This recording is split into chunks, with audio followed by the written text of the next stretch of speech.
On pense souvent que l'architecture, c'est une affaire d'humains. Et pourtant, le monde naturel, il est plein à craquer de maîtres d'œuvre. Inspiré par le grand Karl von Frisch, on va plonger ensemble à la découverte des constructions animales les plus folles et de leurs incroyables artisans. Alors, quand on pense à un architecte, on a une image bien précise en tête, pas vrai? Un casque de chantier, des plans. Eh bien, oubliez tout ça. La nature, elle, a une vision, disons, beaucoup plus large. Pour la nature, un architecte, ça peut ressembler à ça. Un tisserin. Rien qu'avec son bec, cet oiseau est capable de tisser des nids d'une complexité absolument dingue. C'est notre premier exemple, et croyez-moi, on ne fait que commencer. On va commencer tout en bas de l'échelle. Vraiment tout en bas. Parce que oui, l'architecture, ça existe même au niveau d'une seule cellule. Et quand ces constructions s'additionnent, eh bien, elles peuvent littéralement sculpter notre planète. Regardez-moi ça, c'est presque difficile à croire, mais cette structure, si délicate, si complexe, c'est le travail d'une seule et unique cellule. On les appelle des radiolaires.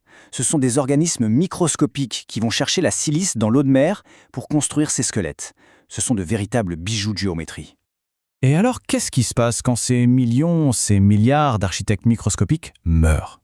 Eh bien, leurs squelettes tombent au fond de l'océan. Et ils s'accumulent pendant des millions et des millions d'années. Le résultat, c'est ça, des formations géologiques gigantesques. Cette roche que l'on voit, elle est faite de milliards de ces petites coquilles fossilisées.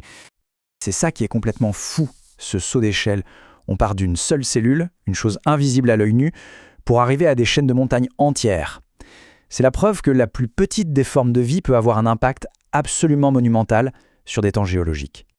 Allez, on remonte un peu en taille. On quitte le microscopique pour découvrir ce que j'appelle les artisans solitaires.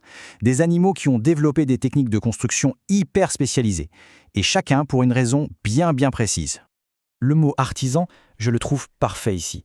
Parce qu'il ne s'agit pas juste de construire un truc pour s'abriter, non. C'est une véritable maîtrise, un art, un savoir-faire qui, on va le voir, n'a absolument rien à envier au nôtre. Et justement, les motivations derrière ces constructions peuvent être totalement différentes. Prenez le tisserin. Lui, son but, c'est de bâtir un abri solide, une forteresse pour sa famille. Mais pour l'oiseau jardinier, là, c'est une autre histoire. L'architecture devient un outil de séduction. Et le contraste visuel est juste saisissant. D'un côté, on a la fonction pure, le nid du tisserin, complexe, sécurisé. De l'autre, c'est la pure esthétique. C'est l'oiseau jardinier. Sa tonnelle, comme on l'appelle, ce n'est pas un nid. C'est une scène de théâtre, une galerie d'art pour séduire une partenaire. Il collectionne des objets bleus, des fleurs, et le plus incroyable, c'est qu'il va jusqu'à peindre les murs avec du jus de baie écrasé. Un véritable artiste en somme. Maintenant, on change encore de dimension. On passe aux mégastructures. Celles qui sont bâties par des super-organismes. Là, on parle de millions d'individus qui collaborent pour ériger des cités qui pourraient presque rivaliser avec les nôtres. 120 degrés. Retenez bien ce chiffre. 120 degrés, c'est l'angle parfait pour un hexagone. C'est la forme la plus efficace, mathématiquement, pour paver une surface sans perdre le moindre espace. Et c'est la signature de nos prochains architectes. Les abeilles, évidemment. Mais attention, ce ne sont pas de simples ouvrières. Ce sont de véritables ingénieurs en géométrie. Elles produisent leur propre cire, et avec ça, elles construisent ces alvéoles d'une perfection absolue.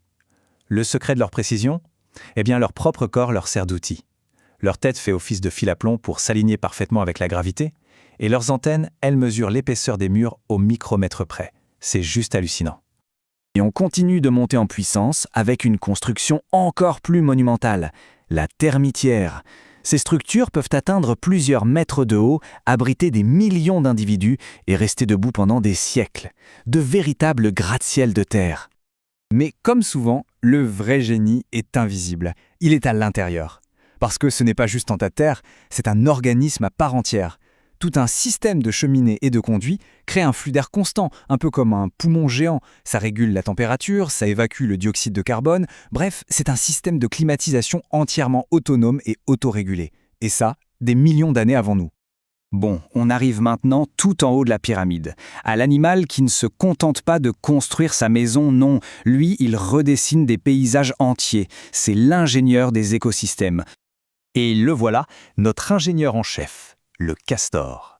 Son grand projet commence toujours comme ça. Avec ses incisives qui s'auto-affûtent en permanence, c'est un bûcheron d'une efficacité redoutable. Étape numéro 1, récolter les matériaux. Étape numéro 2, le transport. Parce que c'est bien beau d'abattre des arbres, mais après, il faut tout amener sur le chantier. Et là, le castor se transforme en transporteur infatigable, capable de déplacer des charges bien plus lourdes que lui. Et voilà le résultat final. Le chef-d'œuvre. Ce barrage, ce n'est pas juste un abri, c'est bien plus que ça. Il transforme un cours d'eau rapide en un étang paisible. Il change toute l'hydrologie de la région et il crée de toutes pièces un nouvel écosystème foisonnant de vie. Ce n'est plus un simple architecte, c'est un ingénieur paysagiste. Alors, après ce voyage qui nous a mené des cellules aux écosystèmes, la question se pose, et nous, dans tout ça? Quel est le rapport? Qu'est-ce que tous ces architectes du monde animal nous apprennent sur notre propre génie? Quand on regarde cette liste, c'est assez vertigineux, non? La fabrication du papier, le tissage, la maçonnerie, la climatisation, la construction de barrages, toutes ces technologies qu'on considère comme le summum de l'invention humaine, eh bien, elles ont été maîtrisées par les animaux des millions d'années avant nous. D'un coup, la frontière entre ce qu'on appelle l'instinct et ce qu'on appelle l'invention devient très très floue. Et c'est peut-être ça la grande leçon au final. Ces constructions incroyables ne sont pas le fruit du hasard. Elles sont le résultat de millions d'années d'évolution, un plan directeur inscrit au cœur même de l'ADN. Et ça nous laisse avec une question assez profonde. Si l'instinct peut construire des villes et remodeler la planète, alors qu'est-ce que l'intelligence au fond? Qu'est-ce que c'est réellement? C'est une bonne question à se poser.